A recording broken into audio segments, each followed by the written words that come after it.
Over 500,000 people played Battlefield 6 during the first open beta weekend, which means that Battlefield 6 has had a higher concurrent player count on Steam than Call of Duty. Now, Call of Duty, I want you to keep in mind, is all one app.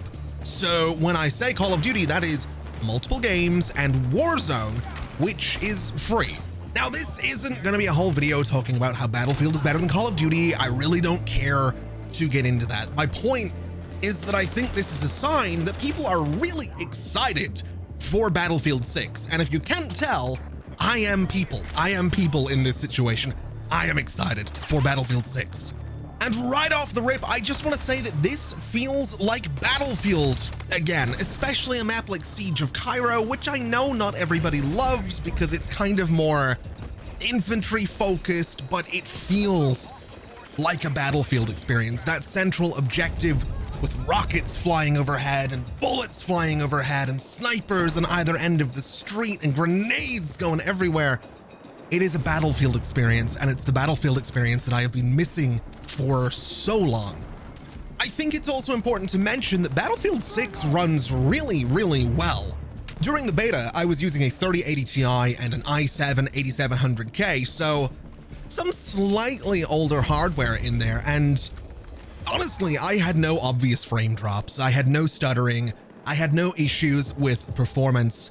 And I mean, I've read about some crashes that people have experienced, but I had none, so I really can't complain. Now, to be fair, I did have the occasional bug, which I kind of assumed would happen because it is a beta. And in this situation, the bug was one where I couldn't quit out of a match, which I'm not afraid to admit was because I was a little bit salty because I was losing horrendously and playing on a map that I didn't like. So, you know, it might have just been karma in that situation. That might be why I couldn't quit out. Now, to be clear, I really didn't play a lot of Battlefield 1, and I didn't play Battlefield 5 at all. But when Battlefield 2042 was announced and was coming out, I was excited because I had made a conscious effort to try and get back into a Battlefield game because, honestly, years prior, I had absolutely adored Hardline and 3 and 4 and Bad Company, and especially my first experience with the franchise, which was Battlefield 2 on Xbox 360. Alongside all of these, all through the years, I was playing the different Call of Duty titles. I started with Call of Duty 3, again on Xbox 360. I was a Rainbow Six Vegas 1 and 2 fiend back in those days.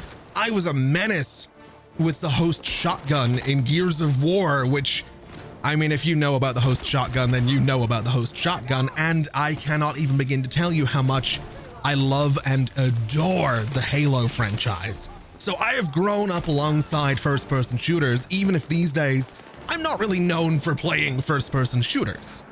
But all of that is to say that for me, Battlefield 6 feels and plays sort of like how I remember a lot of those games. It's kind of that feeling of something familiar, something that I've been missing, and something that I forgot that I really, really enjoy.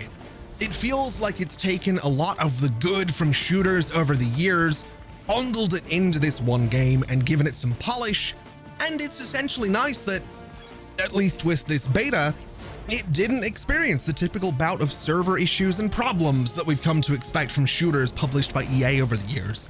This feels like a complete product, which in this day and age, with how gaming tends to be, with how many games come out as a 1.0 and then need 2 or 3 years of support to make it good, looking at you, Halo Infinite, I love that game, but let's be real, it took a while for it to get there. Yeah, this feels like a completed package, and I really appreciate that. I also want to draw attention to the dragging revive mechanic, which I just love so much.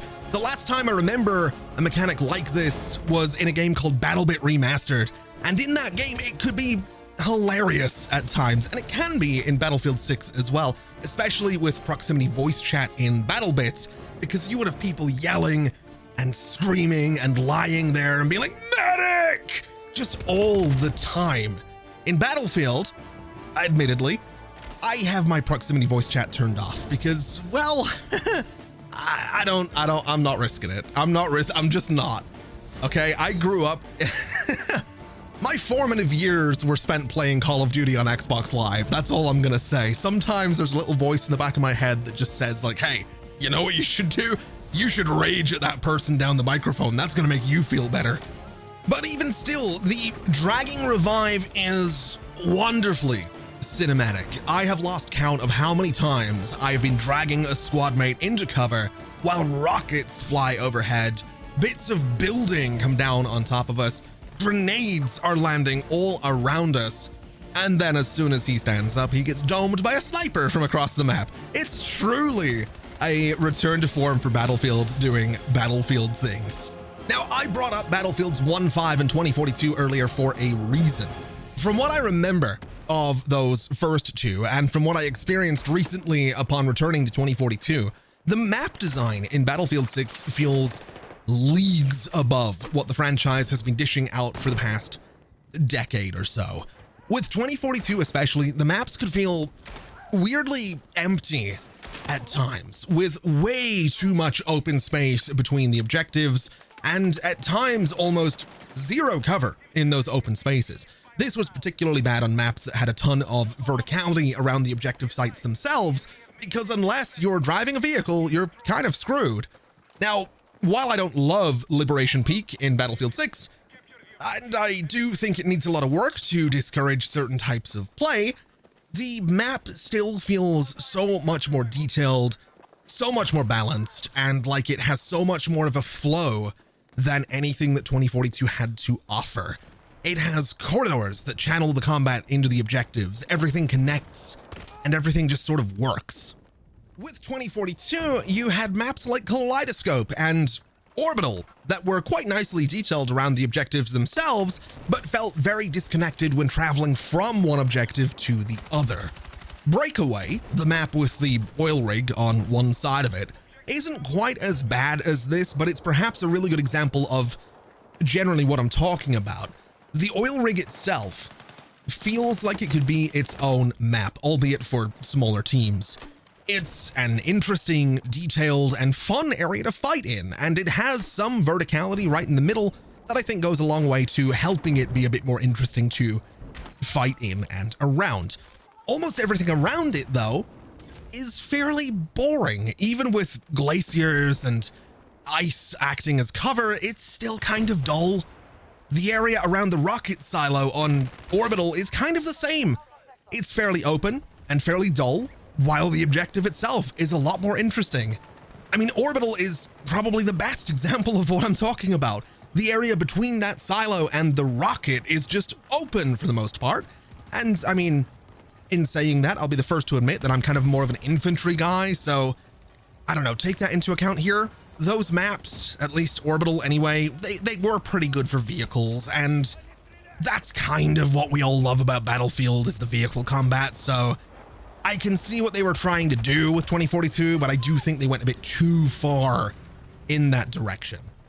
Now, all of that is to say that with Battlefield 6, I feel like almost everything is firing on all cylinders, and like this is the first-person shooter of this generation that actually feels like it's of this generation. It's not perfect, and I will probably talk about my main issues with Battlefield 6 in another video, but it's really damn close to being a perfect Battlefield game for this day and age.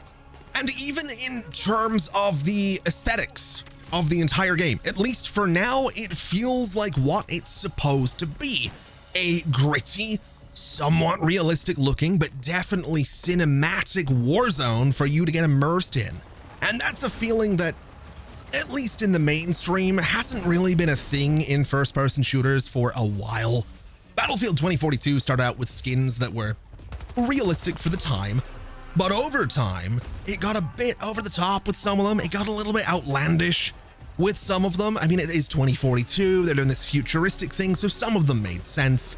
But then you look at Call of Duty, and at this point, it's arguably infamous for launching with a somewhat gritty and realistic vibe, only for 6 months later, you to get killed by Nicki Minaj, or Snoop Dogg, or Stan from American Dad, and even Seth Rogen at times. So, you know, that's kind of what Call of Duty has become. So it's no surprise that people sometimes see a screenshot from a modern Call of Duty game and think, oh, that's Fortnite. The game's lost its identity a little bit. Obviously, some people don't mind this. Call of Duty still sells like crazy every single year. It's usually one of the best-selling games, if not the best-selling game of any year. And that's okay. That's fine. Like I said, some people like that, but it's not for everybody. It's not really for me anymore. I enjoyed it for a while. I dabbled in Fortnite, but I don't know. It's nice with Battlefield 6, having a game that feels like it knows what it wants to be. I mean, if we look at another game, it's not quite the same, but Helldivers 2, for example, while it has a variety of skins and capes for your characters, they all still feel like they're within the realm of the world that it's set in. They all feel like an extension of the managed democracy that's being spread across the galaxy for Super Earth.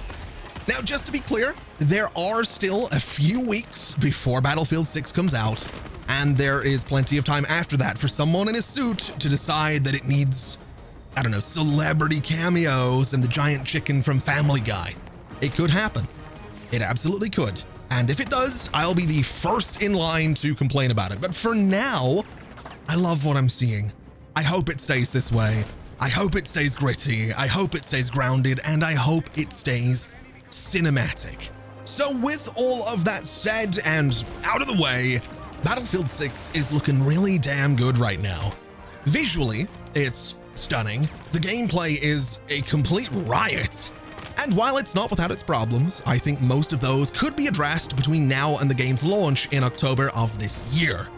So as long as EA sticks with what they're doing right now, I think we're gonna see an incredible and hugely successful launch for Battlefield 6. Is it gonna topple Call of Duty this year?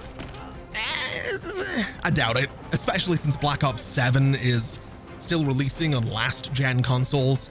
But I don't think Battlefield 6 is gonna be hurting for players by any means. So, let me know what you think in the comments below. Make sure to like the video if you enjoyed it, subscribe if you want to see more, and I'll see you next time. Bye-bye.